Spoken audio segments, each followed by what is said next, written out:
Starting the new passage, that is, in India, the segregation of the municipal waste at source is rare. क्या बोल रहा है कि India में जो म्यूनिसिपल वेस्ट है उनका सेग्रीगेशन रेयरली होता है. Recycling is mostly with the informal sector, और उनका रिसाइकलिंग है वो मोस्टली इनफॉर्मल सेक्टर के पास में है. More than 3/4 of the municipal budget goes into the collection and the transportation, which leaves very little for processing और resource recovery and disposal. More than 3/4 of the municipal budget, अगर municipal budget का हम देखें कि कितना हिस्सा किधर जा रहा है तो 3/4 जो अमाउंट है म्यूनिसिपल बजट का वो तो कलेक्शन एंड ट्रांसपोर्टेशन में ही चला गया. तो बचा कितना? 1/4 बचा. तो very little for the processing और रिसोर्स रिकवरी एंड डिस्पोजल. तो प्रोसेसिंग करने के लिए में जो खर्चा आने वाला है रिकवरी में और डिस्पोजल में, तो उसके लिए बहुत मीगर अमाउंट ही बचा हुआ है म्यूनिसिपल बजट का. Where does waste to energy fit into all this? तो यहाँ पर कहाँ पर वेस्ट से एनर्जी फिट होता है? यहाँ पर ideally it fits in the chain after segregation. Ideally कहाँ पर ये फिट होना चाहिए था? सेग्रीगेशन के बाद ये चीज़ फिट होनी थी कि पहले आपने वेस्ट को सेग्रीगेट कर लिया, उसके बाद वेस्ट के अकॉर्डिंग उसको ट्रीट कर रहे हो. Between the waste and the rest, collection, recycling and before getting to the landfill, which technology is most appropriate in converting waste to energy depends on what is in the waste. तो कौन सी technology ज़्यादा appropriate होगी ये तो इस बात पर depend करता है ना. In converting waste to energy it depends on what is the waste, कि कौन सा टाइप का वेस्ट है. कौन से टाइप का वेस्ट है मतलब क्या? That is biodegradable versus non biodegradable component and it's calorific value. तो कौन से टाइप का वेस्ट है और उसकी कैलोरीफिक वैल्यू के ऊपर डिपेंड करता है कि आप कौन सी टेक्नोलॉजी उसको वेस्ट टू एनर्जी बनाने में यूज़ करने वाले हो. The biodegradable component of the India's municipal solid waste is a little over 50%, and biomethanation offers a major solution for processing this. जो बायोडिग्रेडेबल कंपोनेंट है इंडिया की म्यूनिसिपल सॉलिड वेस्ट का, biodegradable component है India की municipal solid waste का, वो कितना है? लगभग 50% से ज़्यादा है. अच्छा, मतलब कि म्यूनिसिपल सॉलिड वेस्ट में जितना भी वेस्ट कलेक्ट होता है उसमें मतलब बायोडिग्रेडेबल का कंपोनेंट थोड़ा ज़्यादा है, 50% से ज़्यादा है. मतलब कि 50% तो बायोडिग्रेडेबल ही है. तो बायोमेथनेशन है वो ऑफर करता है major solution for processing this. तो बायोडिग्रेडेबल कंपोनेंट है, इनको प्रोसेसिंग करना है तो उसके लिए बायोमेथनेशन है वो एक मेजर सॉल्यूशन है. ओके, डायरेक्टली क्वेश्चन पे आता है. Based on the above passage the following assumptions have been made. इन पैसेज के बेसिस पे असम्पशन बनाया गया है. अब देखते हैं कि कौन सा असम्पशन फिट बैठता है इस पैसेज के लिए. ओके, फर्स्ट ये बोल रहा है that collection, processing and segregation of municipal waste should be with government agencies. कि गवर्नमेंट एजेंसी से उनके पास होना चाहिए collection, processing and segregation municipal waste का. बट अभी भी तो म्यूनिसिपल वेस्ट का जो कलेक्शन है वो म्यूनिसिपल वेस्ट का जब देख रहे हैं कलेक्शन हो तो गवर्नमेंट एजेंसीज के पास ही है. तो ये असम्पशन तो यहाँ पर करेक्ट बैठ ही नहीं रहा है, तो ये तो नहीं होना चाहिए आंसर में. सेकेंड बोल रहा है resources recovery and recycling require technological inputs that can B best handled by the private sector enterprises. Again पहले भी मैंने बताया कि कौन बेस्ट हैंडल करेगा, जब तक पैसेज में नहीं बोला तब तक हम ये चीज़ नहीं बोल सकते ना, क्योंकि वैसे भी पैसेज में हमको प्राइवेट सेक्टर इंटरप्राइजेस की एफिशिएंसी के बारे में नहीं बताया. वैसे भी पैसेज का मेन फोकस ये नहीं है कि ये जो म्यूनिसिपल वेस्ट कलेक्ट कर रहे हैं उन लोग एफिशिएंट नहीं हैं, बल्कि इस बात पे है कि जो बजट है वो प्रॉपरली मतलब सही से यूज़ नहीं कर पा रहे हैं, और साथ ही साथ सेग्रीगेशन नहीं हो रहा है वेस्ट का. और क्योंकि सेग्रीगेशन नहीं हो रहा है सॉलिड वेस्ट का तो उसके लिए अप्रोप्रिएट टेक्नोलॉजी हम यूज़ नहीं कर पा रहे हैं, और वेस्ट टू एनर्जी ये फिर चेंज सही से ऑपरेट नहीं कर पा रहा है. तो ये भी गलत है. ये रिसोर्स रिकवरी रिसाइकलिंग के लिए technological inputs that can B best handle by private sector enterprises, नहीं, इफ़िशिएंसी की बात यहाँ पर नहीं है. तो दोनों ही असम्पशन वैलिड नहीं है, मतलब neither one nor two. Then second question क्या बोल रहा है, which one of the following statements best reflects the crux of the passage. Passage का क्रक्स क्या है ये पूछ रहा है. Okay, generation of energy from municipal solid waste is inexpensive. Generate करना एनर्जी म्युनिसिपल सॉलिड वेस्ट से वो एकदम इनएक्सपेंसिव है, कोई खर्चा ही नहीं है उसका। ऐसा कैसे भाई, कलेक्शन वगैरह इतना म्युनिसिपल बजट के बारे में बात बता रहे हैं कि 3/4 तो यहीं चला गया, तो इनएक्सपेंसिव कहाँ हुआ, तो ये तो नहीं हो सकता सही। और पैसेज का क्रक्स तो ये बिल्कुल भी नहीं है। Biomethanation biomethanation is the most ideal way of generating energy from municipal solid waste. Biomethanation है वो मोस्ट आइडियल वे है जनरेट करने के लिए एनर्जी म्युनिसिपल सॉलिड वेस्ट से। बट बायोमेथेनेशन के बारे में हमको पैसेज में क्या बोला कि बायोडिग्रेडेबल कंपोनेंट है इंडिया का सॉलिड वेस्ट, वो 50% से ज़्यादा है, इसलिए बायोमेथेनेशन इसके लिए सही है। बट ये तो नहीं बोला कि बायोमेथेनेशन मोस्ट आइडियल वे है एनर्जी जनरेट करने का पूरा म्युनिसिपल सॉलिड वेस्ट। ये तो पैसेज में हमको ये बोला था कि बायोमेथेनेशन आइडियल तरीका है, बायोडिग्रेड मतलब मेजर सॉल्यूशन है, आइडियल भी नहीं बोला था, मेजर सॉल्यूशन है जब बात आती है biodegradable component of solid waste की, ना कि पूरे के पूरे म्युनिसिपल सॉलिड वेस्ट, राइट। क्योंकि बायोमेथेनेशन से वैसे भी जो इलेक्ट्रिक वेस्ट है वो सब तो नहीं होने वाले हैं डील। और पैसेज में आपको बताया भी कि बायोमेथेनेशन मेजर सॉल्यूशन है जो बायोडिग्रेड हो सकते हैं उन कंपोनेंट ऑफ सॉलिड वेस्ट की, तो ये तो भी गलत है।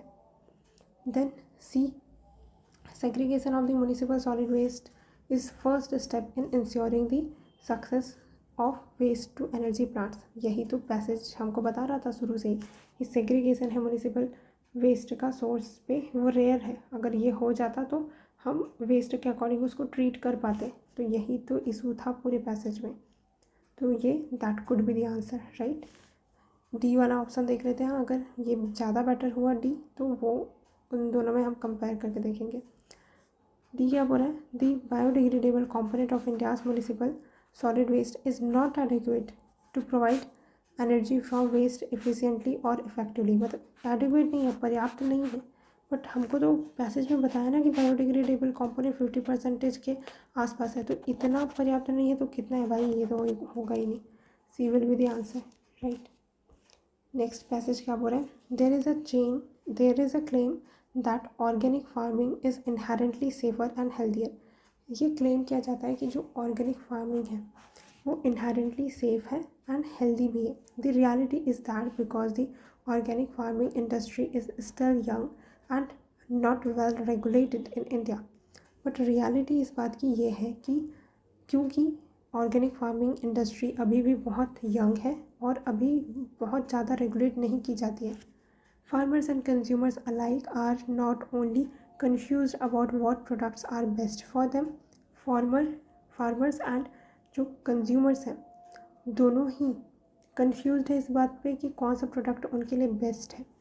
But sometimes use products in ways that could harm them as well. But कुछ कभी कभी क्या होता है, but sometimes use products in way that could harm them as well. बल्कि कभी कभी कुछ प्रोडक्ट्स ऑर्गेनिक फार्मिंग वाले भी ऐसे होते हैं जो उनको भी हार्म कर सकते हैं। For example, since organic fertilisers are difficult to obtain on a large scale in India, farmers often use farm yard manure.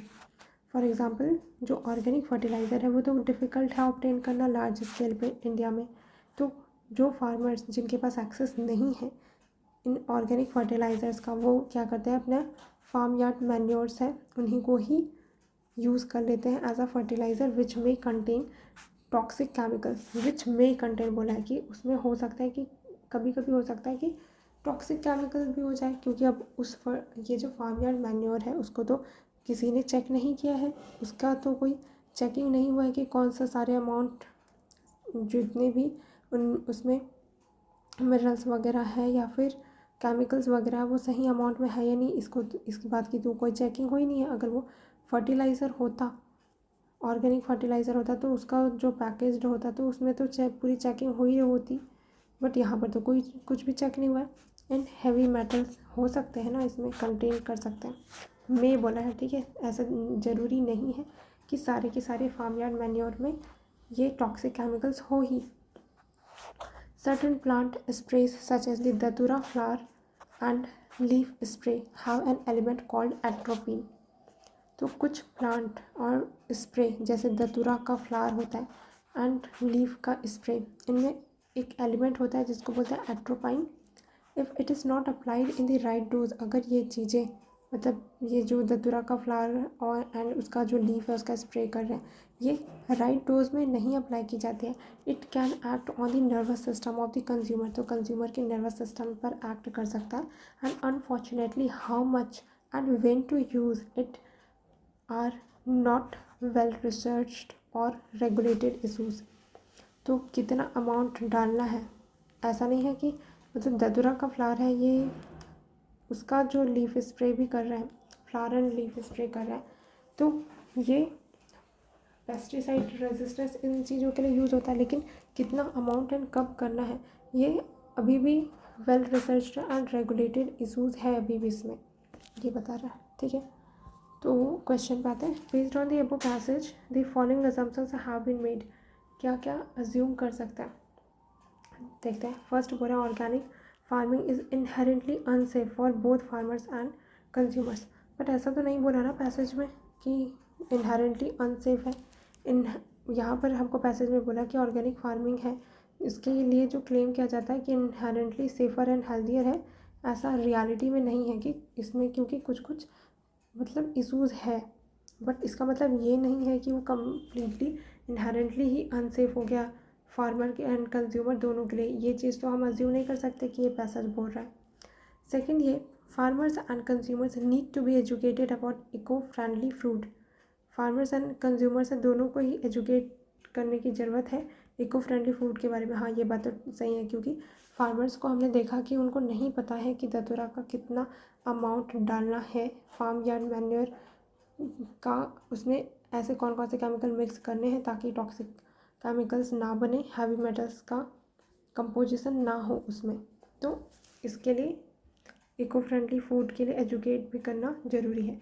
तो सेकंड हम अज्यूम कर सकते हैं, तो second can be assumed, right. तो सेकंड ओनली बस आंसर होगा।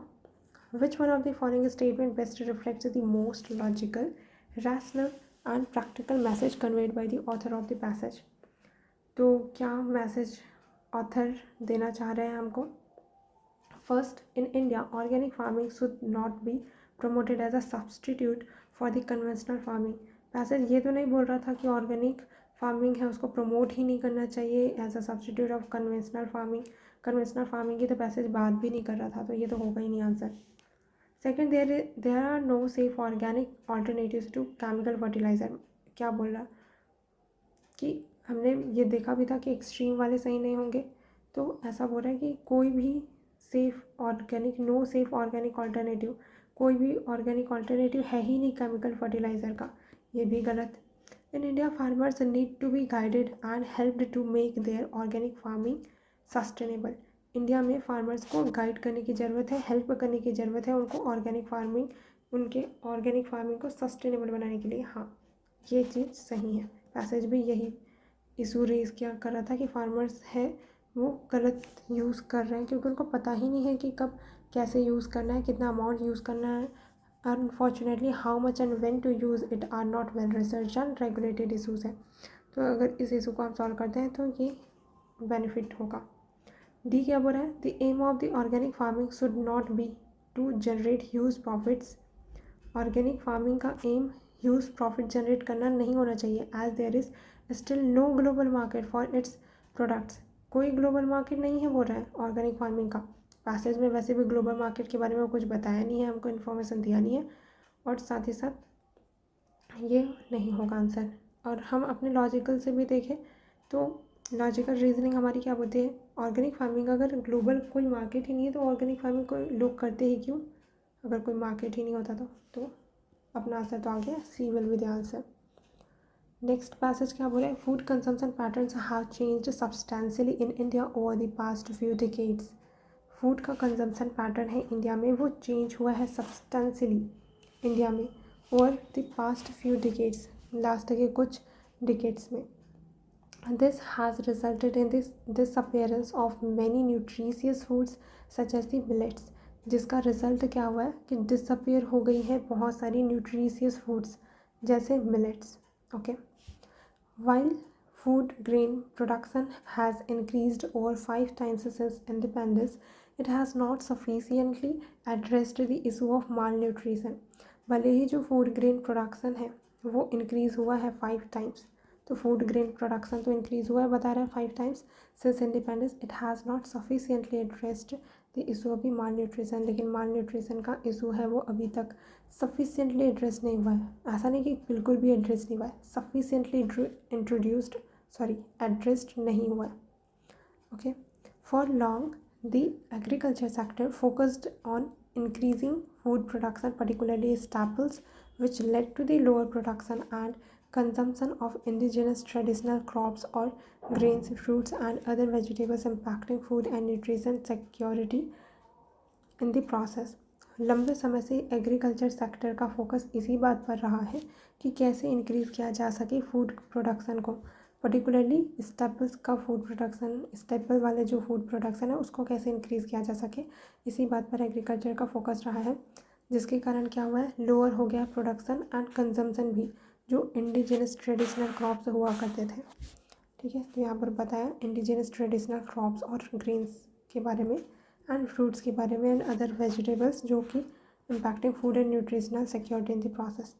Further intensive monoculture agriculture practices can perpetuate the food and nutrition security problem by degrading the quality of land, water and food derived through them। तो further जो intensive monoculture agriculture practices हम करते हैं कि एक ही type के जो crop है उसको उगाते जाना और फिर बहुत ज़्यादा फर्टिलाइज़र भी यूज़ करना प्रोडक्टिविटी बढ़ाने के लिए, तो इसके कारण क्या हो रहा है, परपैचुएट हो जा रही है जो food and nutritional security problem है वो by degrading the quality of land, जिसके कारण लैंड की क्वालिटी डिग्रेड हो रही है, वाटर की क्वालिटी डिग्रेड हो रही है एंड फूड उससे जो डराइव हो रहा है वो भी डिग्रेड हो रहा है, क्योंकि if you are using too much amount of fertiliser, pesticides, weedicide and lot more, तो इसके कारण फूड का खुद का न्यूट्रिशन कम हो जाने लगेगा और केमिकल्स उसमें ज़्यादा आ जाएंगे। तो अब इस पैसेज के बेसिस पे हमको बताना है कि क्या अज्यूम किया जा सकता है। Okay, what can be assume, assumption कौन सा वैलिड होगा। फर्स्ट बोल रहा है to implement the sustainable development goals and to achieve zero hunger goals, monoculture agriculture practices हैं that are inevitable even if they do not address the malnutrition. पहली बात, हमको पैसेज में ना तो सस्टेनेबल डेवलपमेंट गोल्स के बारे में कोई इन्फॉर्मेशन दिया है, ना ही ज़ीरो हंगर गोल। नहीं होगा ये आंसर में, हम ये अज्यूम कर ही नहीं सकते अपने से कि इंसान कैसे ही अज्यूम करेगा कि सस्टेनेबल डेवलपमेंट गोल की बात कर रहा है, उसके रिस्पेक्ट में ये पैसेज है नहीं, तो ये सही अजम्पशन नहीं है, होने वाला है। सेकेंड क्या बोल रहे हैं कि dependence on the few crops has negative consequences for the human health and the ecosystem, कि कुछ क्रॉप्स के ऊपर अगर हम डिपेंडेंट रहेंगे तो इसका negative consequences human health and ecosystem दोनों में ही देखने को मिलेगा। हाँ, ये बात तो ठीक है, क्योंकि मोनोकल्चर के बारे में बात कर रहा था कि मोनोकल्चर एग्रीकल्चर प्रैक्टिसेस है जिसके कारण परपैचुएट हो जा रही food and nutritional security problem, तो that can be assumed. Third ये बोल रहा है कि government policies regarding food planning need to incorporate nutritional security, जो गवर्नमेंट की पॉलिसीज़ हैं फूड प्लानिंग को लेकर उनमें इनकॉर्पोरेट करना चाहिए न्यूट्रिशनल सिक्योरिटी को। हाँ, ये बात भी ठीक है, क्योंकि न्यूट्रिशनल सिक्योरिटी नहीं है, ये बात ही इशू है, इशू ऑफ माल न्यूट्रिशन, तो ये भी हम अज्यूम कर सकते हैं। देन फोर्थ ये बोल रहा है for the present monoculture agriculture practices farmers receive subsidies in the various ways and government offers remunerative prices for the grains and therefore they do not tend to consider crop diversity। Present में monoculture agriculture practices हो रही है, जिसके कारण हो रही है क्योंकि फार्मर से उनको सब्सिडीज़ मिलती है अलग अलग तरीके से, गवर्नमेंट ऑफर करती है और रिम्यूनरेटिव प्राइसेस देती है ग्रेन्स में, इसलिए वो क्रॉप डाइवर्सिटी को सीख ही नहीं करते। बट ये बात स्टेटमेंट सही ज़रूर है, लेकिन पैसेज में हमको इसके बारे में कोई नहीं बोला कि मोनोकल्चर प्रैक्टिसेस इसलिए हो रही है क्योंकि गवर्नमेंट सर्विसेज मतलब गवर्नमेंट फ्रीबीज वगैरह सब्सिडीज़ वगैरह दे रही है। तो पैसेज क्योंकि इसके बारे में हमको नहीं बताता, इसलिए हम ये चीज़ एज्यूम नहीं कर सकते। जैसे यहाँ पर sustainable development goal and zero hunger goal के बारे में पैसेज हमको कोई इन्फॉर्मेशन दिया, तब भी हमने अजम्पशन नहीं माना था कि ये होने वाला है, क्योंकि पैसेज इसके बारे में बात नहीं करता, इसलिए दोनों ही अजम्पशन गलत है। ठीक है, तो second and third will be the correct answer, option number B. Then next है scientist study the vernal window अब वर्नल विंडो को साइंटिस्ट ने स्टडी किया। ओके, अब what is that vernal window? Transition period from winter to the growing season. तो ये एक transition period होता है, बोल रहा है, जहाँ पर ट्रांजिशन कहाँ से हो रहा है? विंटर से ग्रोइंग सीजन में। Okay, they found that warmer winters with less snow resulted in longer lag time between the spring events and a more protracted vernal window. Okay, और साइंटिस्ट ने पाया कि जो वार्मर विंटर्स है with less snow resulted in longer lag time, कि winter warm हो गई और स्नो भी कम देखने को मिला। विंटर में भी विंटर आई तो ज़रूर, लेकिन विंटर उतनी ठंडी नहीं थी जितना होनी चाहिए, और स्नो भी कम देखने को मिला, और लॉन्गर लैग टाइम में देखने को मिला between spring events and a more protracted vernal window देखने को मिला। This change in the spring timetable has ecological, और ये जो चेंज देखने को मिला स्प्रिंग टाइम टेबल में, ये ecological, social and economic consequences इसका हमको देखने को मिलेगा for agriculture, fisheries and tourism में। As ice melts earlier the birds don't return. अब क्योंकि आइस है वो पहले ही मेल्ट हो गई, तो बर्ड्स हैं वो आ नहीं पाए, कॉजिंग अ डिले और lengthening in the spring time ecological events. अब जिसके कारण थोड़ा स्प्रिंग टाइम है वो और लंबा हो गया, और इकोलॉजिकल इवेंट्स भी थोड़े डिले हो गए। With reference to the above passage following assumptions have been made. क्या अज्यूम कर सकते हैं हम? फर्स्ट बोल रहा है global warming is causing spring to come early and for longer duration. हाँ, ये अज्यूम हम कर सकते हैं, भले ही पैसेज ग्लोबल वार्मिंग की बात नहीं कर रहा है, बट विंटर है वो और वार्म हो रहे हैं, ये चीज़ हमको ग्लोबल वार्मिंग में ही देखने को मिलती है। और मैंने ये बताया था कि अजम्पशन में क्या होता है कि थोड़ा सा वो पैसेज के बियॉन्ड जाएगा, लेकिन उसका टोनालिटी मैच होना चाहिए पैसेज के इन्फॉर्मेशन से। तो अगर मैं देखूँ कि स्प्रिंग है वो थोड़ा पहले आ गया है longer duration and for longer duration के लिए आ गया, तो global warming could be the possibility behind this, right. Then second, early spring and longer period of spring is not good for bird population. Early spring, अब ये मैंने पहले भी बताया था कि अगर हमको पैसेज में ये तो नहीं बोला ना कि बर्ड्स के लिए क्या अच्छा है क्या नहीं है, वो हमको पैसेज में बस यही बोला कि बर्ड्स है दे डोंट रिटर्न, नहीं आए। अब उनके लिए, उनकी पॉपुलेशन के लिए ये लैग था वो अच्छा था बुरा था, ये हमको कोई आइडिया नहीं है, पैसेज में हमको कोई इन्फॉर्मेशन नहीं दिया। तो अर्ली स्प्रिंग है या लॉन्गर पीरियड ऑफ स्प्रिंग है वो सही है या नहीं बर्ड के लिए, ये चीज़ हम अज्यूम नहीं कर सकते। तो first only will be the correct. फिर नेक्स्ट पैसेज क्या बोल रहा है? A global analysis of the nitrogen use efficiency. एक global analysis nitrogen use efficiency का किया गया। A major of the amount of the nitrogen a plant takes in to grow versus what is left behind as pollution. तो nitrogen use efficiency के बारे में बताया है कि नाइट्रोजन यूज एफिशिएंसी क्या होती है। ये एक मेज़र होता है जो ये चीज़ मेज़र करता है कि कितना अमाउंट ऑफ नाइट्रोजन प्लांट ले लेते हैं ग्रो करने में, वर्सेस जो छूट जाता है और वो पॉल्यूट करता है। Says that using too much fertiliser will lead to increased pollution of waterways and the air.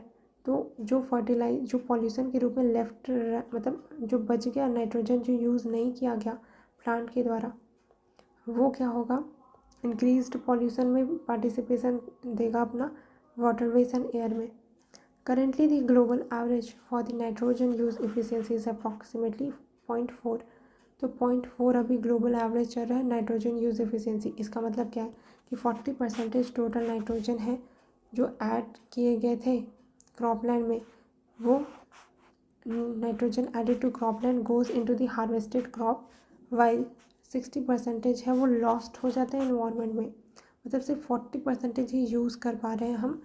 अगर नाइट्रोजन हम, मतलब हम क्यों ही यूज़ करेंगे नाइट्रोजन को, जो क्रॉपलैंड है वो यूज़ कर पा रहे हैं 40% को, बाकी जो 60% नाइट्रोजन है वो तो पॉल्यूट करने के लिए इन्वायरमेंट में फ्री है।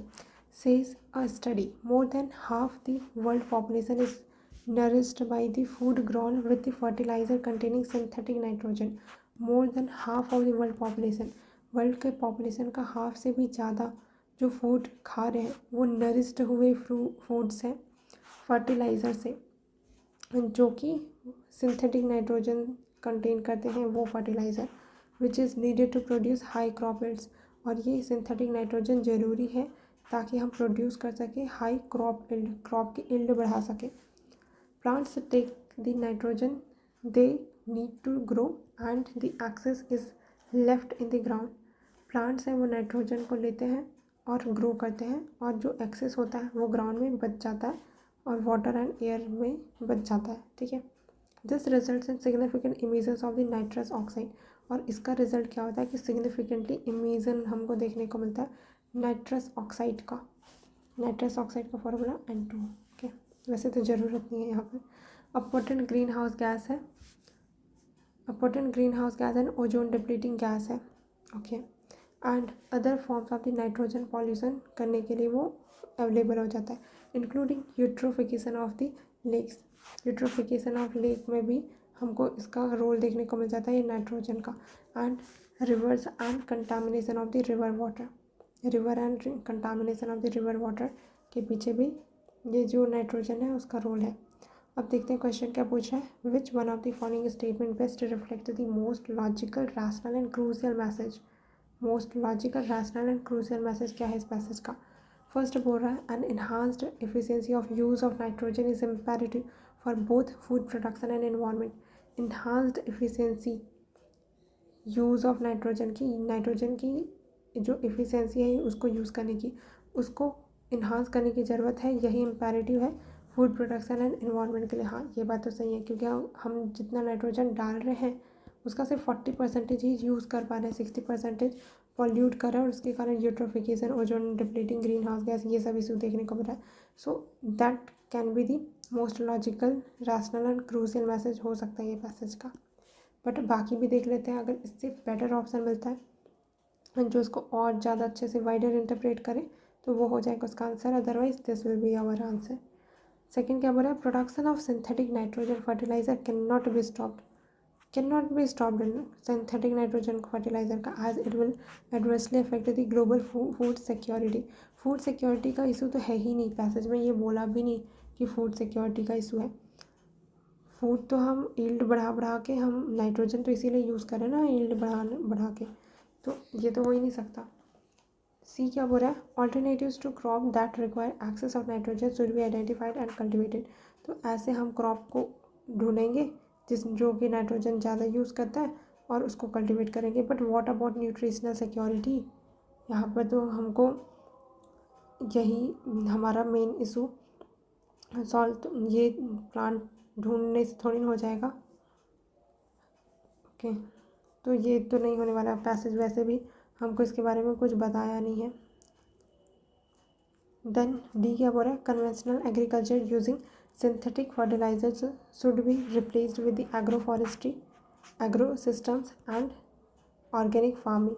तो कन्वेंशनल एग्रीकल्चर है उसको हटा के यूजिंग द सिंथेटिक फर्टिलाइजर, जो कन्वेंशनल एग्रीकल्चर है जो सिंथेटिक फर्टिलाइजर को यूज़ करता है उसको रिप्लेस कर देंगे आप agro forestry, agro ecosystem, organic farming. Again खुद से देने वाला सॉल्यूशन नहीं होता है आंसर।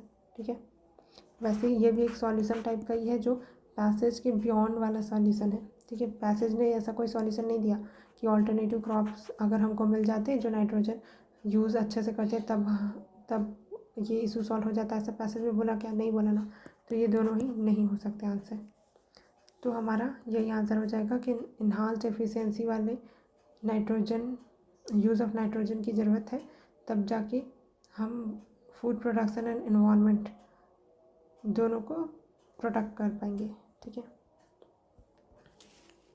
नेक्स्ट पैसेज क्या बोल रहा है, along with sustainable life style, along with sustainable lifestyles, climate justice is regarded as significant principle in environmental parlance. Sustainable lifestyle climate justice है, तो अगर सस्टेनेबल अगर हमारा लाइफ स्टाइल हो जाए तो climate justice is regarded as significant principle होगा in environmental parlance. Both the principles have bearing on political and economic choices of the nation. और ये दोनों ही प्रिंसिपल की सस्टेनेबल लाइफ स्टाइल हो और क्लाइमेट जस्टिस भी इंश्योर हो, ये दोनों प्रिंसिपल है, इनका बियरिंग है पॉलिटिकल एंड इकोनॉमिक चॉइसेस दोनों में ही किसी भी नेशन के।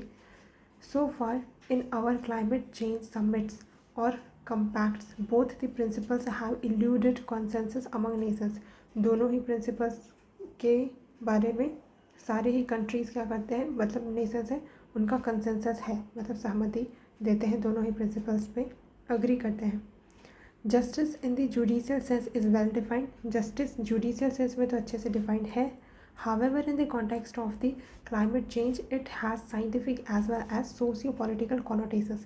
लेकिन जब हम बात करते हैं इसकी साइंटिफिक मतलब जब हम इसकी बात करते हैं क्लाइमेट चेंज की तरफ, क्लाइमेट जस्टिस की बात करते हैं, तो इसका साइंटिफिक भी है as well as socio political connotations भी है। The crucial question in the next few years will be how resources, technologies and regulations are used to support the victims of the climate change.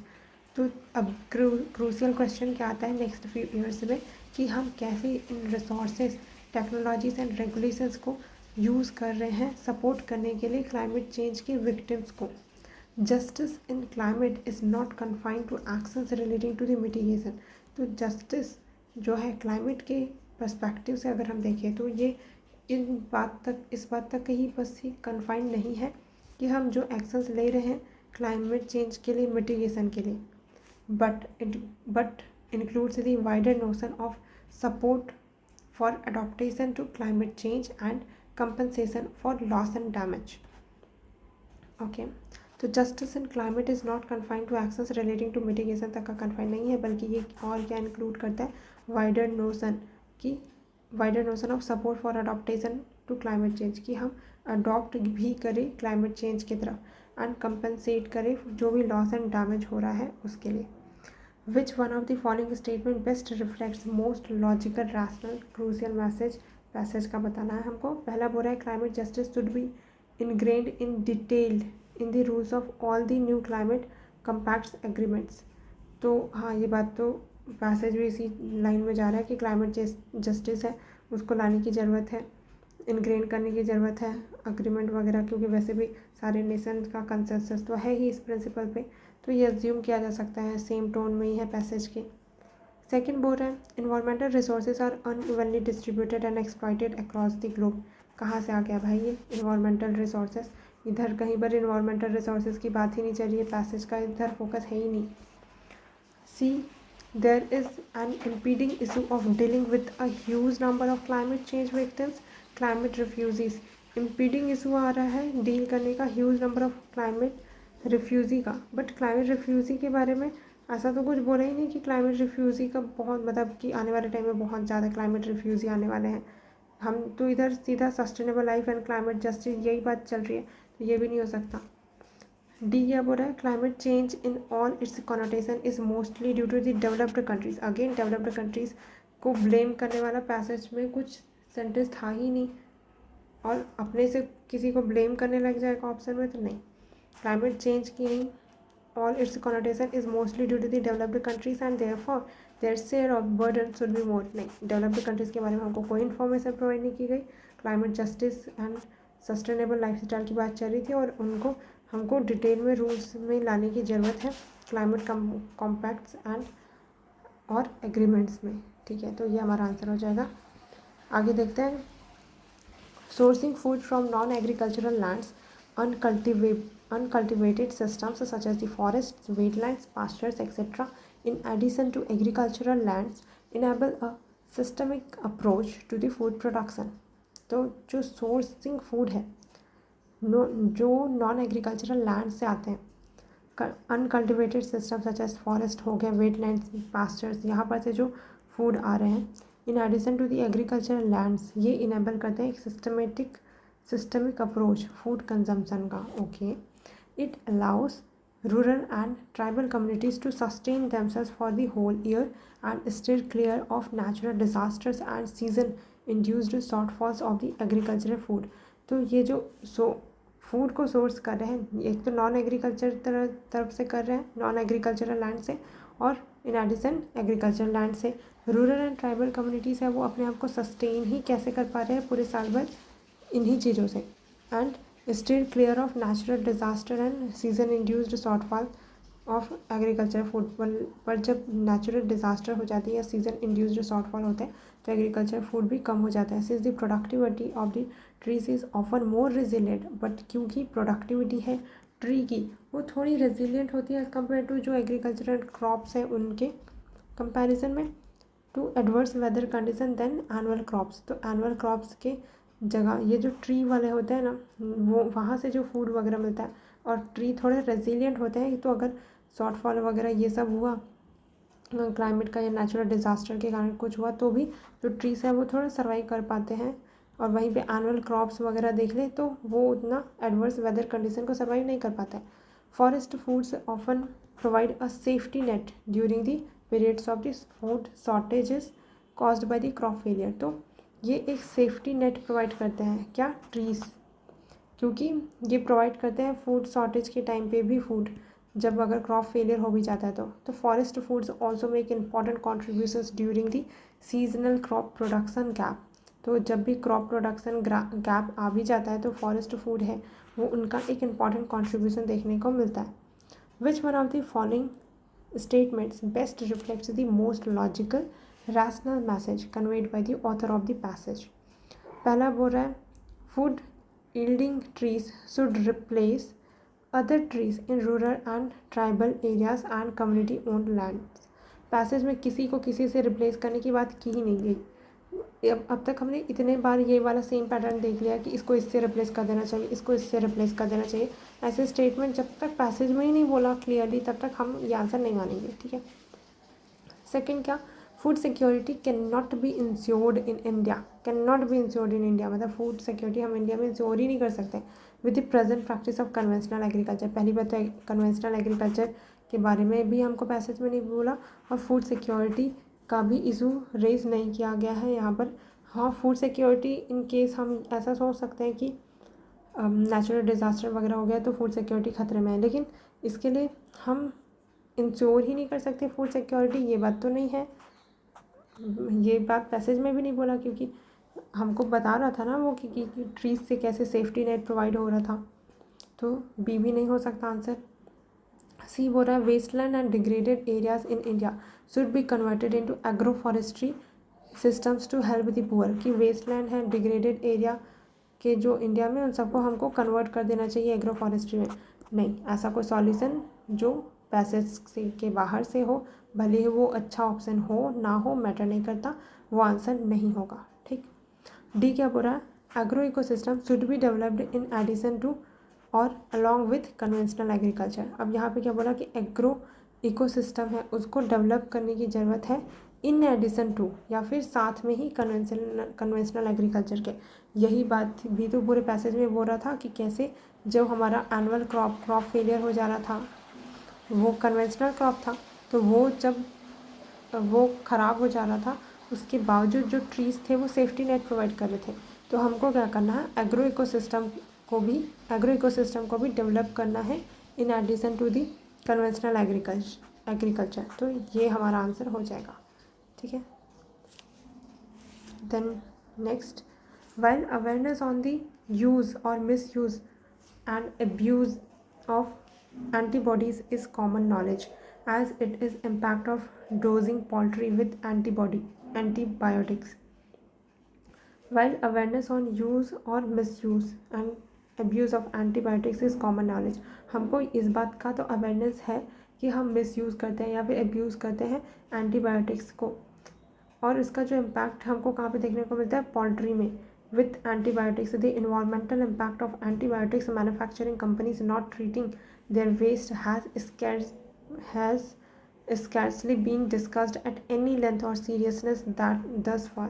तो हमको इस बात का तो awareness है कि यूज़ मिसयूज़ एंटीबायोटिक्स का हो रहा है पोल्ट्री में, लेकिन इस बात का कि इन्वायरमेंटल इम्पैक्ट क्या हो रहा है ये एंटीबायोटिक्स जो मैन्युफैक्चरिंग कर रही है कंपनीज उनके द्वारा, ये इस बात को कि वो कैसे वेस्ट को ट्रीट कर रहे हैं, जो एंटीबायोटिक्स उन्होंने बनाया जिसके कारण जो वेस्ट प्रोड्यूस हुआ उसको वो कैसे ट्रीट कर रहे हैं, ये बहुत कम ही डिस्कस किया जाता है और सीरियसनेस भी उतनी ज़्यादा दी नहीं जाती है। Pollution from the antibiotics factories is fuelling the rise of drug resistant infections.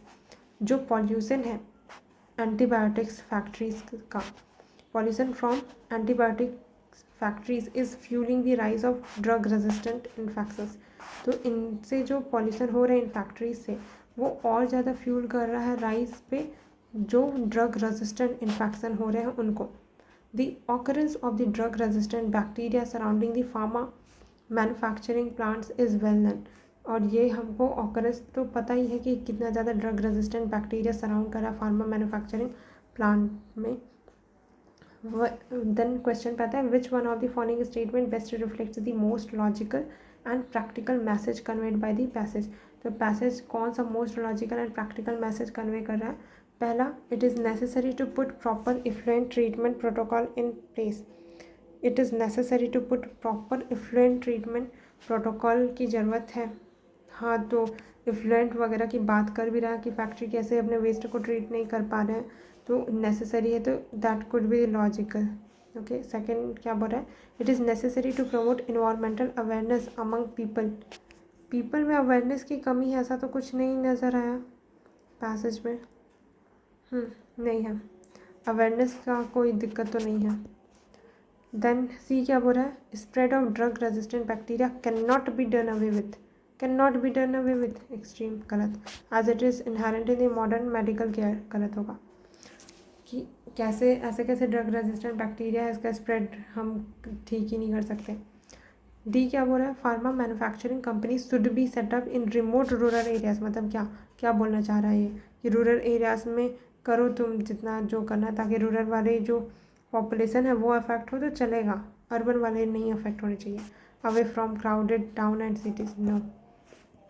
यही बेटर ऑप्शन है कि ट्रीटमेंट करो भाई जो इफ्लुएंट निकलेगा उन फैक्ट्रीज से। देन नेक्स्ट क्या बोल रहा है? बेनिफिट, मतलब नेक्स्ट पैसेज पढ़ रहे हैं हम। Benefits of the good quality school education accrue only when students complete and leave school after having acquired the gateway skill. Benefit है जो गुड क्वालिटी स्कूल एजुकेशन का, वो तभी होगा, ओनली तभी होगा जब स्टूडेंट है वो अपना कंप्लीट करे एजुकेशन और छोड़े स्कूल को जितना मतलब कि, और उसके बाद छोड़े स्कूल जितना भी उन्होंने एक्वायर कर लिया स्किल, गेटवे स्किल।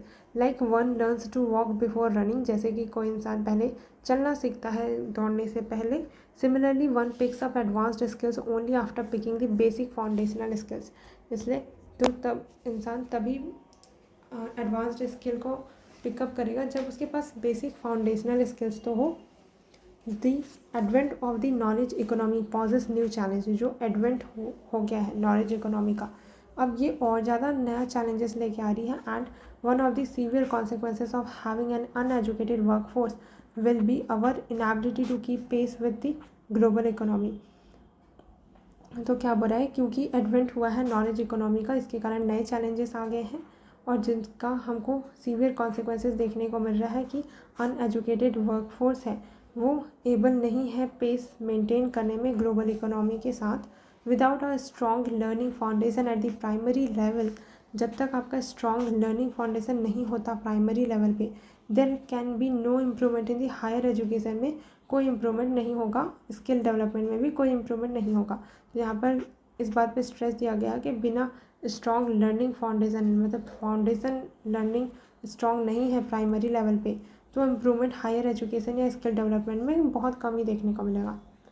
तो क्वेश्चन क्या बोल रहा है? Which one of the following statement best reflects the crux of the passage. पहला क्या बोल रहा है? To become a global power India needs to invest in universal quality education. Quality education में हमको इन्वेस्ट करने की ज़रूरत है। ऐसा तो गुड क्वालिटी एजुकेशन का बेनिफिट तब होगा ये बता रहा है ना, ऐसा तो कुछ नहीं बोला कि ग्लोबल पावर बनना है तो इन्वेस्ट करना होगा यूनिवर्सल क्वालिटी एजुकेशन में। पार्सली ठीक है लेकिन उतना ज़्यादा कन्विंसिंग नहीं है। देखते हैं, अगर सबसे बेटर ऑप्शन यही था होगा तो यही आंसर हो जाएगा। सेकंड क्या है? India is unable to become a global power. India unable है ग्लोबल पावर बनने में because it is not focusing on promoting knowledge economy. ऐसा तो कोई इशू रेज ही नहीं किया पैसेज में कि क्योंकि हम इंडिया वाले नॉलेज इकोनॉमी पे फोकस नहीं कर रहे इसलिए हम नहीं कर पा रहे हैं, मतलब प्रमोट नहीं कर पा रहे हैं नॉलेज इकोनॉमी को, इसलिए हम ग्लोबल पावर नहीं बन पा रहे हैं। तो ये तो नहीं होगा, ये बात तो सही है। सी क्या बोल रहा है? Our education system should focus more on imparting skills during higher education. Higher education पे ज़्यादा स्किल देने की ज़रूरत है। पैसेज का फोकस तो ये था कि स्ट्रॉन्ग लर्निंग फाउंडेशन होना चाहिए प्राइमरी लेवल पे, कहाँ हायर एजुकेशन नहीं। डी क्या बोल रहा है, parents of many school children are illiterate and are unaware of their benefits of quality education. Parents क्योंकि बहुत सारे स्कूल चिल्ड्रन के इलिटरेट है। अब ये कहाँ बोला था भाई पैसेज में कि पेरेंट्स है उनके वो है वो इलिटरेट है, ऐसा कुछ भी एज्यूम नहीं करेंगे तो यही ही बेटर ऑप्शन है। To become global power India needs to invest in universal quality education. ठीक है, तो ऐसे अगर बहुत ज़्यादा कन्विंसिंग ना लगे और थोड़ा सही लगे तो उसको होल्ड में रखना, और बाकी तो नहीं ही हो सकता, इसलिए ये होना होगा फर्स्ट वाले ऑप्शन को आंसर। ठीक है, तो बाकी अब शायद 3 ही बचे हैं। 3 नहीं 4 पैसेज है। 4 नहीं उसके बाद भी है भाई। ठीक है, करते हैं।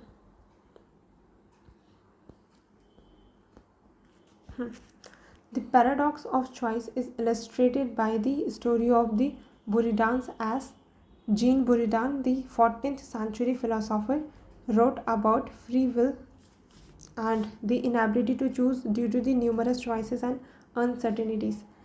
हमको क्या बताया है यहाँ पर कि एक पैराडॉक्स ऑफ चॉइसेस की बात की गई है।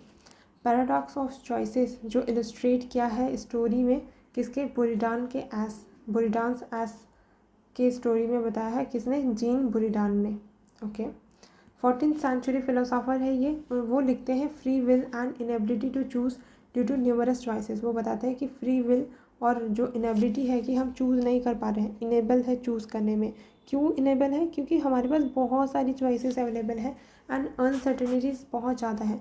In the story a donkey stands between the two equally appealing stacks of hay, जहाँ पर एक डंकी खड़ा होता है, मतलब थोड़ा डंकी बना देना, जो इक्वली अपीलिंग स्टैक्स ऑफ हे के बीच में खड़ा है। दोनों ही उसको उतना ही अपीलिंग लग रहा है, उसको समझ नहीं आ रहा है कि वो किसको खाए। ओके, हे मतलब कि जो चारा होता है डंकी का, उसको बोलता है। Unable to decide which to eat it starves to death, और डिसाइड ही नहीं कर पाता वो, क्योंकि उसको दोनों ही ऑप्शन बहुत इक्वली अपीलिंग लग रहा था और वो इतना ज़्यादा कंफ्यूज हो जाता है कि वो भूखा ही मर जाता है। Changes in technology and innovation such as smartphones and tablets only exacerbate our glut of choices. जो चेंजेस है टेक्नोलॉजी में एंड इनोवेशंस में, जैसे स्मार्टफोन्स एंड टैबलेट्स हैं, वो एक्सरबेट ही कर रहे हैं हमारे चॉइसेस को, कि चॉइसेस इतने ज़्यादा बढ़ गए हैं कि हम चूज़ ही नहीं कर पा रहे हैं। Constant connectivity and overconsumption of the real-time data and social media can leave little room for the self-reflection and rest, making decisions more difficult। जो constant connectivity है and overconsumption है real time data का, कि real time पे जो world में हो रहा है वो चीज़ आप ईज़िली कंज्यूम कर पा रहे हो, because of that and social media, इन सब के कारण बहुत लिटिल रूम बच पाता है आपके पास कि आप सेल्फ रिफ्लेक्ट नहीं कर पा रहे हो, कि खुद में जो क्या कमियां हैं उनको रिफ्लेक्ट करके देख नहीं पा रहे हो, सुधार नहीं कर पा रहे हो, and rest making decisions more difficult. अब क्योंकि अब रिफ्लेक्शन का टाइम नहीं है तो आप डिसीजन लेना आपके लिए बहुत ज़्यादा डिफिकल्ट हो जा रहा है। Life is about choices, many people are overwhelmed with attractive life choices yet find themselves unhappy and anxious. बहुत सारे लोग ओवरवेल्म्ड हो जाते हैं बहुत अट्रैक्टिव लाइफ चॉइसेस के कारण, और उसके बावजूद वो खुद को अनहैप्पी एंड एंशियस पाते हैं। ठीक है, बहुत अच्छा पैसेज था ये। देन क्वेश्चन क्या बोल रहा है, which one of the following statement best reflects the most logical message implied by the above passage. तो क्या most logical message author convey करना चाह रहा है। पहला, modern technology इनफेबल्स the societal structure and makes life difficult. ये तो नहीं था कि मॉडर्न टेक्नोलॉजी के तरफ नेगेटिव तो नहीं गया था कि मॉडर्न टेक्नोलॉजी है वो लाइफ को पूरी डिफ़िकल्ट बना दी है, सोसाइटल स्ट्रक्चर है वो पूरा इनफेबल हो गया, नहीं। ये मेन फोकस पैसेज का ये है कि हम चॉइसेस के बीच में डिसीजन नहीं ले पा रहे हैं, ये है मेन फोकस, राइट। तो ये तो नहीं होगा। Modern life is full of uncertainties and endless difficult choices. हाँ, that could be the answer, but अभी देखते हैं आगे। We are influenced by the opinion of others and have no courage to follow our own convictions। Opinions की बात नहीं है, opinions and choices are different, ठीक है। तो इन्फ्लुएंस हो रहे हैं हम ओपिनियन से दूसरों के, और हमारे पास कोई करेज नहीं है अपने कन्विक्शन को फॉलो करना, नहीं ये तो नहीं है। डी क्या बोल रहा है, in our lives having too few choices may not be a good thing, but having too many can be equally as difficult. This is the main crux of the passage कि हमारे life में बहुत कम choices होना not be good thing. भले ही ये बहुत कम चॉइसेस होना वो सही चीज़ नहीं है, बट टू मैनी चॉइसेस है वो भी इक्वली डिफ़िकल्ट है, ठीक है। अब इन दोनों ऑप्शन पे हम रिड्यूस हो चुके हैं, इन दोनों में से आंसर होना चाहिए। देखते हैं हम वापस से गो थ्रू होते हैं कौन सा ज़्यादा सही है। Modern life is full of uncertainties and endless difficult choices. Endless difficult choices नहीं, ऐसा तो नहीं था कि एंडलेस ही हो गए डिफ़िकल्ट, बहुत सारे चॉइसेस डिफ़िकल्ट ही हो गए। Making decisions more difficult, decisions difficult हो रहे हैं ये बोला था, बट ऐसा नहीं कि एंडलेस सारे के सारे डिफ़िकल्ट चॉइसेस ही हो गए एंड मॉडर्न लाइफ है वो पूरी अनसर्टिनिटी ही हो गई। तो ये बहुत ज़्यादा एक्सट्रीम वर्ड यूज़ किया है बहुत जगह पे कि फुल ऑफ अनसर्टिनिटीज़ है, एंडलेस डिफ़िकल्ट चॉइसेस है, तो इसके सही होने की प्रोबेबिलिटी कम है। दिस विल बी दी थोड़ा बैलेंस्ड टाइप का आंसर। तो अगर ऐसे में एक्सट्रीमिटी एंड थोड़ा बैलेंस्ड व्यू में चूज़ करना हो ना, तो बैलेंस्ड व्यू वाला चूज़ करना कि हमारे लाइफ में बहुत कम चॉइसेस भले ही अच्छी चीज़ नहीं है, लेकिन बहुत ज़्यादा चॉइसेस है वो भी बुरी चीज़ है, इक्वली डिफ़िकल्ट है, बुरी नहीं। नेक्स्ट पैसेज क्या बोल रहा है, household finances in India is unique. Household finance है इंडिया का वो यूनिक है। We have a tendency to invest heavily in the physical assets such as the gold and property. तो household finance है India में unique है।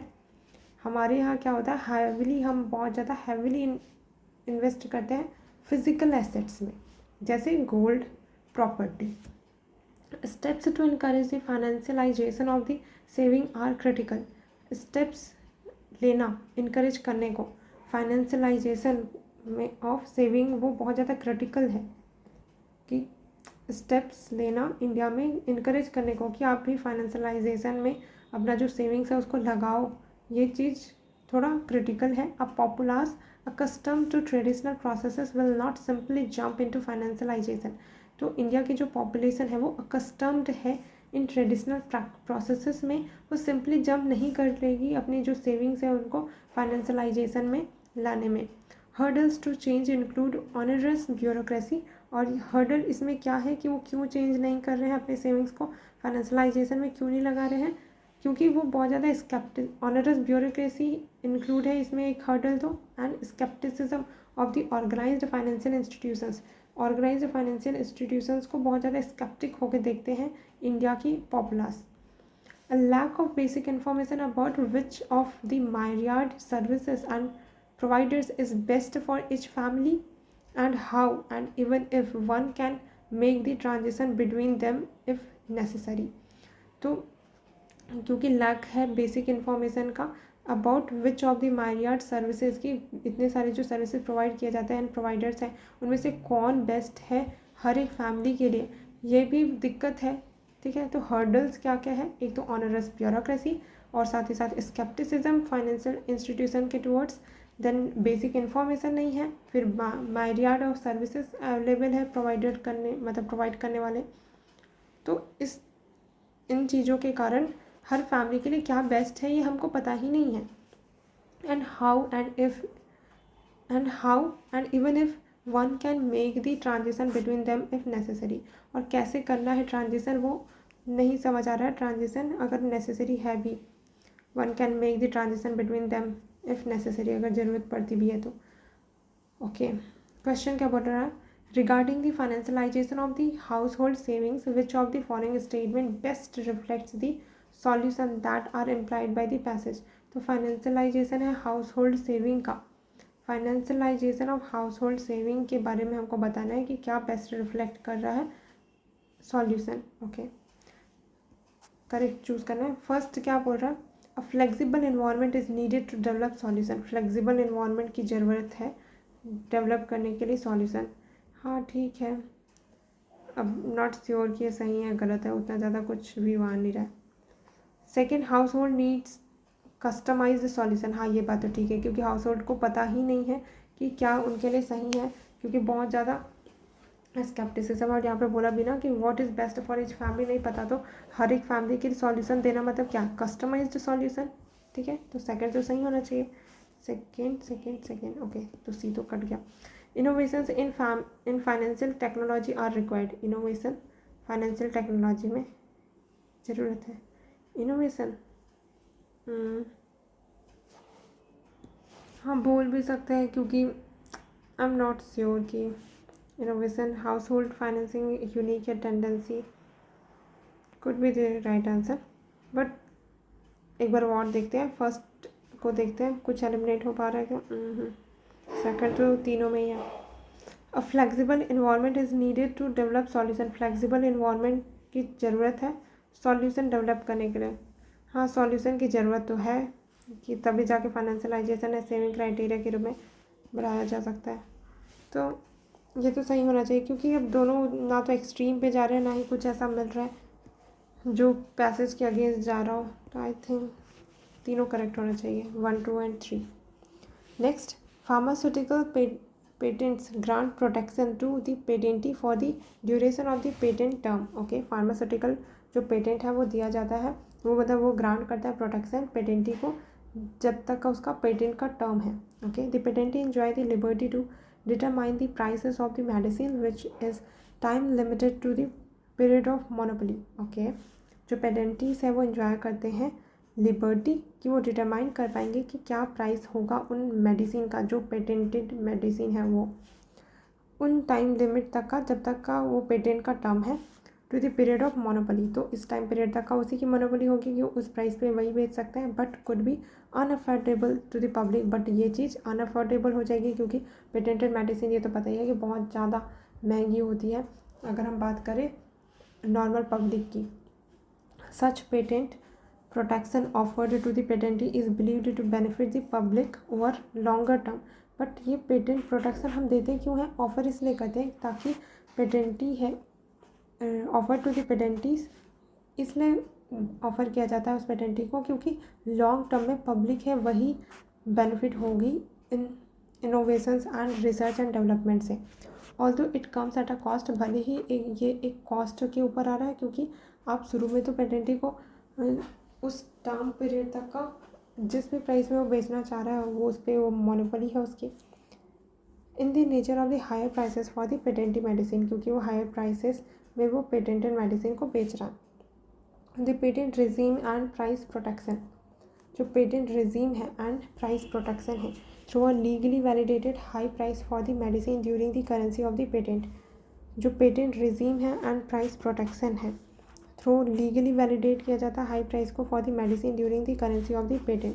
Provide the patentee with a legitimate mechanism, तो patentee को एक legitimate mechanism ही दिया जाता है इस पेटेंट के through to get returns on the cost incurred in innovation and research, की जो भी उसने वो जो मेडिसिन बनाया है उसके रिसर्च एंड इनोवेशन में जितना भी पैसा खर्च किया है तो वो वसूल कर सकता है उस पेटेंट टर्म ड्यूरेशन में। ओके, पैसेज का क्वेश्चन में आता है, based on the above passage the following assumptions have been made. क्या अज्यूम कर सकते हैं, कौन सा असम्पशंस वैलिड होंगे। पहला बोल रहा है कि patent protection given to patentees put a huge burden on the public's purchasing power in accessing patented medicine. हाँ ये बात सही है कि जो पेटेंट प्रोटेक्शन दिया जाता है पेटेंटीज को वो ह्यूज बर्डन डालता है पब्लिक की परचेसिंग पावर पे, और ये चीज़ हमको पैसेज में भी बोली गई है कि अनअफोर्डेबल होता है पब्लिक के लिए, तो ये उनकी परचेसिंग पावर पे ही तो अफेक्ट डाल रहा है। तो फर्स्ट सही होना चाहिए। सेकंड बोला dependence on other countries for pharmaceutical products is a huge burden for developing and poor countries. ये डेवलपिंग एंड पुअर कंट्रीज़ के बारे में तो कुछ नहीं चल रहा, इधर तो बात पैसेज में पेटेंटेड मेडिसिन की चली ना, तो इधर तो ये डेवलपिंग पुअर कंट्रीज़ हर बार ऐसे ऑप्शन में घुसा देता है। सेकंड तो नहीं होगा आंसर, हटाओ इसको। अब फर्स्ट होना चाहिए तो फोर्थ भी करेक्ट होना चाहिए, थर्ड गलत होना चाहिए ऐसा तो। ओके देखते हैं। Providing medicine to the public at affordable prices is a key goal during the public health policy design in many countries. Provide करना मेडिसिन को पब्लिक को अफोर्डेबल प्राइसेस में, ये की गोल है पब्लिक हेल्थ पॉलिसी का बहुत सारे कंट्रीज़ की पॉलिसी डिज़ाइन में। ऐसा पैसेज में कहाँ पर बताया कि कौन सा की गोल है किस कंट्री का पेटेंटेड मेडिसिन या फिर नहीं, ये तो पैसेज से तो ये कोई लेना देना ही नहीं रख रहा है। पैसेज पूरे पेटेंटेड मेडिसिन पे है, ये तो अलग ही चल रहा है कि अफोर्डेबल प्राइसेस पे मेडिसिन प्रोवाइड करना हेल्थ पॉलिसी डिज़ाइन में लोगों को ऐसा चल रहा है। फोर्थ क्या बोल रहा है, government need to find an appropriate balance, find करने की ज़रूरत है गवर्नमेंट को between the rights of patentees and the requirements of the patients. हाँ, ये बात तो सही है कि पेटेंटी का राइट भी वॉलेट ना हो और पेशेंट्स हैं उनको जो मेडिसिन मिलनी चाहिए अफोर्डेबल प्राइस पे वो भी मिल जाए। First and fourth will be the correct answer. Next passage क्या बोल रहा है, India should ensure the growth of the digital economy while keeping the personal data of the citizen secure and protected. India को ensure करना चाहिए growth digital economy का, okay, while keeping personal data of the citizen secure, साथ ही साथ personal data है citizens का उसको secure रखना है एंड प्रोटेक्टेड रखना है, और इसके साथ ही डिजिटल इकोनॉमी इसका ग्रोथ भी इंश्योर करना है, okay. No one will innovate in a surveillance oriented environment और in a place where an individual's personal information is compromised. तो कोई भी इनोवेट नहीं करना चाहेगा जहाँ पे बहुत ज़्यादा सर्वेलियंस है, मतलब उन पे अगर बहुत ज़्यादा निगरानी रखी जाए, तो ऐसे इन्वायरमेंट में कोई भी इनोवेटिव आइडिया तो नहीं लेके आएगा, है ना। और in a place where an individual personal information is compromised, और ऐसे जगह पर जहाँ पर किसी इंडिविजुअल का पर्सनल इन्फॉर्मेशन है वो कॉम्प्रोमाइज़ होता हो, ऐसे इन्वायरमेंट में कोई भी इनोवेट करना नहीं चाहेगा। The ultimate control of data must reside with the individual who generated. जो अल्टीमेट कंट्रोल होना चाहिए डेटा का वो मस्ट किसके पास होना चाहिए, जो इंडिविजुअल उस डेटा को जनरेट कर रहा है। They should be enable to use, restrict और मोनेटाइज इट। उनको इनेबल करना होगा हमको कि वो यूज़ कर सके, रिस्ट्रिक्ट कर सके, मोनेटाइज कर सके अपने डेटा को जैसा वो चाहते हैं, जैसी उनकी इच्छा हो। Therefore data protection law should enable the right kind of innovation. इसलिए डेटा प्रोटेक्शन लॉ है उसको इनेबल करना चाहिए कि वो राइट काइंड ऑफ इनोवेशन लेके राइट काइंड ऑफ इनोवेशन को इनेबल कर सके। One that is user centric and privacy protecting, और ऐसा लॉ होना चाहिए जो कि यूज़र सेंट्रिक हो, कि यूज़र के को ध्यान में रखते हुए बनाया गया हो और प्राइवेसी को प्रोटेक्ट भी करता हो उस इंडिविजुअल की, ओके। इसके बेसिस पे अब हमको आंसर करना है पैसेज का। फॉलोइंग अजम्पशंस, कौन से अजम्पशंस क्या कर सकते हैं हम पैसेज के बेसिस पे। तो फर्स्ट बोल रहा है कि protection of privacy is not just a right but it has value to the economy. Protection है प्राइवेसी का, प्राइवेसी को प्रोटेक्ट करना ये सिर्फ एक राइट नहीं है बल्कि वैल्यू है इकोनॉमी के भी, कुड भी अस्यूम किया जा सकता है। There is a fundamental link between the privacy and innovation. हाँ, ये बात भी है कि हमको पैसेज में बोला ना कि सर्वेलेंस ओरिएंटेड इन्वायरमेंट होगा तो कोई इनोवेट नहीं करना चाहेगा, तो हाँ लिंक तो है, तो दोनों असम्पशंस वैलिड होंगे। फिर नेक्स्ट पैसेज में आते हैं। In India while the unemployment rate is a frequently used measure of poor performance of the economy under conditions of rising school and college enrollment. In India, while the unemployment rate is frequently used measure of poor performance, India में क्या है, जो unemployment rate है वो frequently use किया जाता है एक मेज़र के रूप में कि पुअर परफॉर्मेंस क्या है इकोनॉमी का, कि मतलब इकोनॉमी पुअर परफॉर्म कर रही है, ये हम कैसे यूज़ करते हैं, मतलब कैसे पता चलता है हमको कि अनएम्प्लॉयमेंट रेट उस कंट्री का, उस इकोनॉमी का देख लेते हैं। तो अगर अनएम्प्लॉयमेंट रेट अच्छा नहीं है, मतलब कि अनएम्प्लॉयमेंट रेट हाई है, तो इकोनॉमी पुअर परफॉर्म कर रही है, ऐसा हम मान लेते हैं frequently. Under conditions of rising school and college enrolment, under conditions of rising school and college enrollment it paints an inaccurate picture। जो कंडीशन है rising school and college enrolment का, under conditions of rising school and college enrolment it paints an inaccurate picture. अब क्योंकि school and college में तो enrolment तो बढ़ रहा है पर उसके बावजूद अनएम्प्लॉयमेंट रेट हाई है, तो इससे क्या हो रहा है, एक इनएक्यूरेट पिक्चर हमको मिल रहा है। The reported unemployment rate is dominated by the experience of the younger Indians who face higher employment challenges and exhibit greater willingness to wait for the right job than their older peers। अब क्या देखने को मिलता है, जो reported unemployment rate है वो dominate हो रहा है किससे, by the experience of the younger Indians क्या कर रहे हैं, जो हायर एम्प्लॉयमेंट चैलेंजेस फेस कर रहे हैं और एग्जिबिट कर रहे हैं विलिंगनेस टू वेट, कि वो वेट करते हैं राइट जॉब के लिए, than their older peers. The unemployment challenge is greater for people with secondary और हायर एजुकेशन। और हमको ये देखने को मिल रहा है कि जो अनएम्प्लॉयमेंट का चैलेंज है वो ज़्यादा उनमें है जो सेकेंडरी एजुकेशन है और हायर एजुकेशन किए हुए हैं। And rising education levels inflate unemployment challenges, और जो राइजिंग एजुकेशन लेवल है वो इन्फ्लेट कर रही है अनएम्प्लॉयमेंट चैलेंजेस को और ज़्यादा। इन्फ्लेट मतलब कि और ज़्यादा बढ़ा दे रही है। ठीक है, तो अनएम्प्लॉयमेंट रेट के बारे में है पैसेज में, which one of the following statement most likely reflects as to what the author of the passage intends to say। क्या ऑथर बोलना चाह रहा है इस पैसेज के थ्रू, ये बताना हमको, वो भी मोस्ट लाइकली क्या रिफ्लेक्ट कर रहा है। फर्स्ट बोल रहा है enrolment in schools and college is high but there is no quality education. Quality education नहीं है ऐसा तो नहीं बोला, बल्कि अनएम्प्लॉयमेंट के ऊपर फोकस है पैसेज का, तो ये तो नहीं है। Second, unemployment must be seen as a function of rising education and aspiration of the youth Indians. हाँ, ये हो सकता है, क्योंकि अनएम्प्लॉयमेंट मस्ट बी, ये बोल रहा है कि अनएम्प्लॉयमेंट है उसको ऐसे देखा जाना चाहिए कि ये फंक्शन है राइजिंग एजुकेशन का, कि एजुकेशन राइज कर रही है, एस्पिरेशन है यूथ इंडियंस का वो बढ़ रहा है, क्योंकि यंग इंडियंस है वो वेट कर रहे हैं राइट काइंड ऑफ जॉब के लिए, कि जब तक अच्छा जॉब नहीं मिल जाता तब तक वो नहीं कर रहे। तो ये हम जो बोलते हैं ना कि वॉलंटरी अनएम्प्लॉयड है, वो वाला है ये, तो that could be the right answer. अब इससे बेटर और कोई ऑप्शन है क्या, ये चेक कर लेते हैं एक बार। सी ऑप्शन क्या बोल रहा है, there are no labour intensive industries to accommodate the huge number of unemployed people.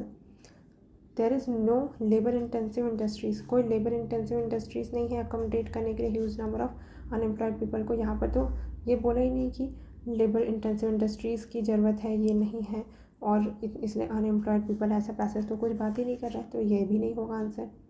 D क्या बोल रहा है, the education system should be properly designed so as to enable the educated people to be self employed. जो education system है उनको हमको properly design करना चाहिए so as to enable the educated people to be self employed.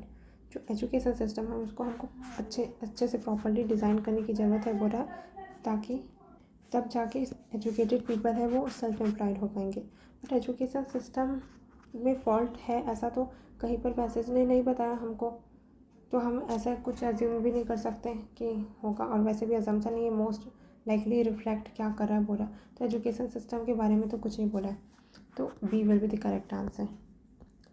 Next passage देखते हैं। Science by itself is not enough, there must be a force and discipline outside the sciences to coordinate them and point to a goal. Science खुद में ही enough नहीं है, कोई एक ऐसा force होना चाहिए एंड तो कोई एक ऐसा फोर्स और डिसिप्लिन होना चाहिए जो साइंस के बाहर का हो और वो coordinate them and point to a goal, और वो गोल की तरफ पॉइंट करे। It is not possible to run a course aright when the goal itself has not been rightly placed.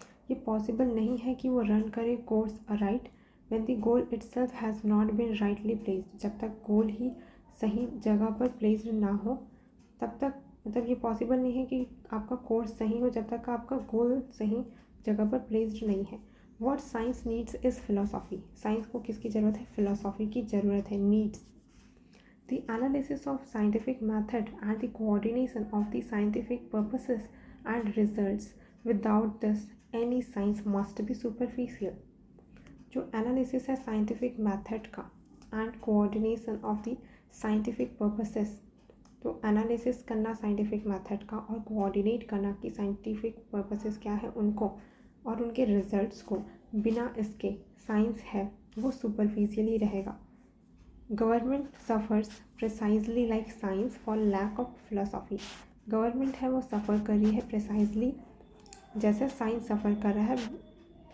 Okay, government suffers precisely like science for lack of philosophy, क्योंकि philosophy नहीं है। Philosophy bears to science the same relationship which statesmanship bears to politics. Philosophy का role science में उतना ही है जितना statesmanship का है पॉलिटिक्स में। ओके। स्टेट्समैनशिप का मतलब क्या होता है? राजनीति। जैसे राजनीति का रोल पॉलिटिक्स में है, वही रोल फिलोसॉफी साइंस के लिए प्ले करती है। Movement guided by total knowledge and perspective as against aimless and individual seeking. जो मूवमेंट है वो गाइड होता है by the total knowledge and perspective as against aimless and individual seeking, just as the pursuit of knowledge becomes scholasticism when diverged from the actual needs of men and life। ये जो movement है वो guided होगा total knowledge and perspective से, as against aimless and individual seeking, just as the pursuit of knowledge becomes scholasticism when diverged from the actual needs of men। तो जैसे pursuit है knowledge का, वो क्या हो जाता है? स्कॉलिस्टिज्म हो जाता है अगर वो डाइवर्स हो जाता है actual need man and life की, उससे अगर डाइवर्स्ड हो तो। So the pursuit of politics becomes a destructive bedlam when diversed from the science and philosophy. तो अब सीधा क्वेश्चन पे आता है, which one of the following statements best reflects the most rational, logical and practical message conveyed by the passage. तो passage सबसे ज़्यादा rational, logical and practical क्या मैसेज देना चाह रहा है? पहला बोल रहा है कि modern statesman need to be well trained in the scientific methods and philosophical thinking to enable them to have a better perspective of their roles, responsibilities and goals. बोल रहा है कि जो मॉडर्न स्टेट्समैन है उनको एकदम वेल ट्रेन करने की ज़रूरत है साइंटिफिक मैथड में एंड फिलोसॉफिकल थिंकिंग में, और उनको इनेबल करने की ज़रूरत है कि वो बेटर पर्सपेक्टिव हो उनका, उनके रोल, रिस्पॉन्सिबिलिटी एंड गोल्स में। बट यहाँ पर ऐसा तो नहीं बोला था कि जो स्टेट्समैन है उनको ट्रेन करने की ज़रूरत है, वो तो कुछ ऐसा बोलता है कि साइंस है उसमें फ़िलोसॉफी होती, वो ये नीड है, तो ये तो नहीं होना चाहिए आंसर में। सेकेंड, ये बोला है कि it is not desirable to have governments managed by empirical statement unless well mixed with others who are grounded in learning and reflect wisdom। ये डिज़ायरेबल नहीं है गवर्नमेंट के लिए to have government managed by empirical statement, की government है वो empirical statements हैं वो मैनेज करे, जब तक कि वो वेल मिक्सड ना हो और ग्राउंडेड ना हो लर्निंग से जो रिफ्लेक्ट करे विजडम। ये तो ऐसा कुछ पैसेज में बात ही नहीं कर रहा है, पैसेज तो थोड़ा फिलोसॉफी की बात कर रहा था कि फिलोसॉफी की नीड है, तो कुछ फिलोसॉफी वाला होना चाहिए। सी क्या बोला है? As the statements bureaucrats are the two products of the society, it is desirable to have a system of education in a society that focuses on the training its citizens in scientific method and philosophical thinking from a very early age। कि बहुत very early as से ही आप क्या करो? Scientific method and philosophical thinking लेके आओ। नहीं भाई, एज वगैरह की कोई बात ही नहीं पैसेज में किया। It is desirable that all scientist need to be philosophical as well as to make their work goal oriented and thus purposeful and useful to the society. ये डिज़ायरेबल है कि सारे के सारे साइंटिस्ट हैं उनको फिलोसोफर होने की ज़रूरत है as well to make their work goal oriented, ताकि अपना काम गोल ओरिएंटेड बना सके। ये भी नहीं लग रहा है कि सारे साइंटिस्ट को फिलोसॉफिकल होना, मतलब फिलोसोफर होना, ऐसा तो कुछ नहीं बोला था। नीड है बोला ना, अब तो चारों ही करिए, अब वापस से गो थ्रू होंगे सारे ऑप्शन से, अब कौन सा नहीं ही हो सकता। वेरी अर्ली एज से तो नहीं ही बोला था, तो ये तो होना ही नहीं चाहिए। फिर यहाँ पर क्या बोल रहे हैं? Modern statesman need to be well trained in scientific method. Statesman को साइंटिफिक मेथड में ट्रेन करने की ज़रूरत है, फिलोसॉफिकल थिंकिंग नहीं, ये भी नहीं हो सकता, क्योंकि ऐसा भी कुछ नहीं बोला था कि मॉडर्न स्टेट्समैन है उनको ट्रेनिंग की ज़रूरत है, तो ये भी नहीं होगा। अब बच्चा इन दोनों में से कुछ होना चाहिए। ये देख लेते हैं, it is desirable that all scientist need to be philosopher, ये तो बिल्कुल भी नहीं होगा, यही ही होना चाहिए। अब ये क्या बोल रहा था? It is then last passage 2023 का क्या बोल रहा है? The last end of the state is not to dominate man nor to restrain them by fear. जो लास्ट एंड है स्टेट का, वो डोमिनेट करना नहीं है मैन को, not to restrain them by fear, ना ही उनको रेस्ट्रेन करना है फियर से। Rather, it is so to free each man from fear that he may live and act with full security and without injury to himself or his neighbor।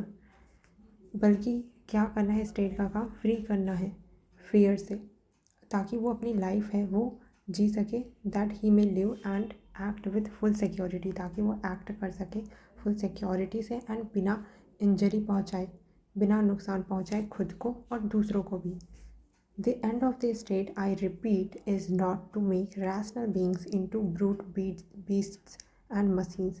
End of the state है वो author बोल रहा है कि मैं repeat करता हूँ कि एंड है जो स्टेट का वो ये नहीं है कि रैशनल बीइंग बनाना, बल्कि बीइंग इनटू ब्रूट बीस्ट, जो रैशनल बीइंग है उनको ब्रूट या ब्रूट बीस्ट बनाना या मशीन बना देना।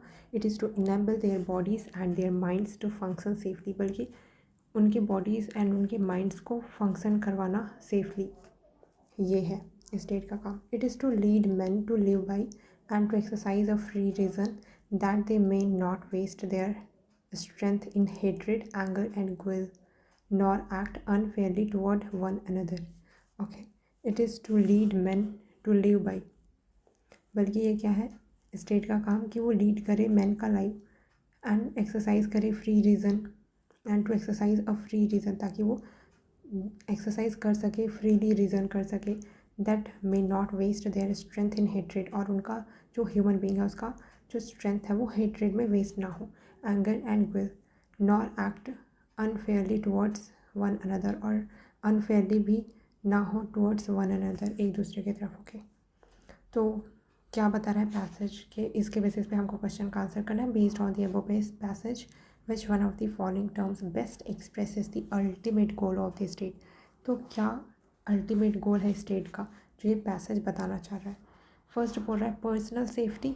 पर्सनल सेफ्टी के बारे में बता रहा है क्या? यहाँ पर तो कोई पर्सनल सेफ्टी के बारे में नहीं है।